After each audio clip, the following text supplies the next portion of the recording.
Good morning mga ka-hyper. Nandito na naman tayo sa panibagong episode. So, ayan na nga po guys. Gumawa po ako ng mga design ng mga t-shirts na ipiprint po natin. No? So, ayan yung Goku edition na mga t-shirts. So, ayan po yung mga napili kong mga design. So, yan po yung available po yan sa shop.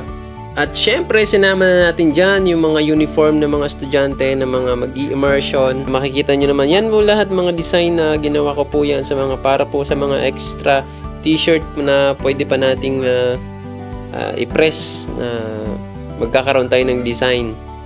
So yan, mga design lang yan na mga naisip ko lang, no?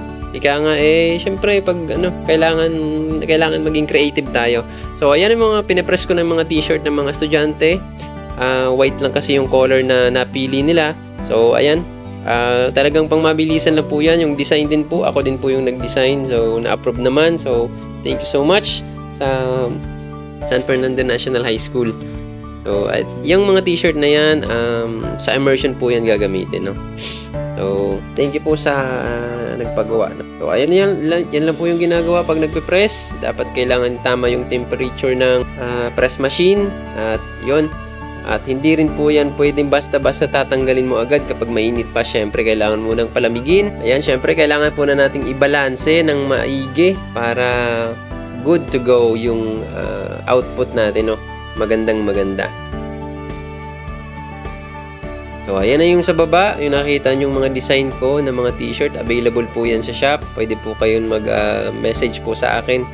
Pwede nyo pong bilhin yon. Ayan na po guys. So, tinatanggal na po natin yung kasi po malamig na po yan.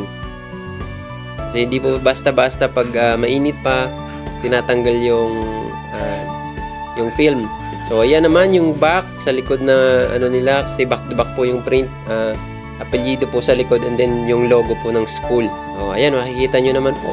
Yan. Talagang yan po yung process po ng pagpiprint po ng t-shirt. So, digital printing or DTF, direct to film po yung ibig sabihin nun, direct to film. So, hindi na po tayo gumagamit ng silk screen. Pero, although may mga gumagamit pa naman po ng silk screen, pero ito na po yung ginagamit natin para mas mapadali po, no? At makakapag-design tayo ng magandang design sa computer. Kasi sa computer po natin yun i-layout. So, yun lamang po mga ka-hyper. Hanggang sa muli. Maraming salamat sa panonood. Thank you and God bless. See you in my next video. Sheesh!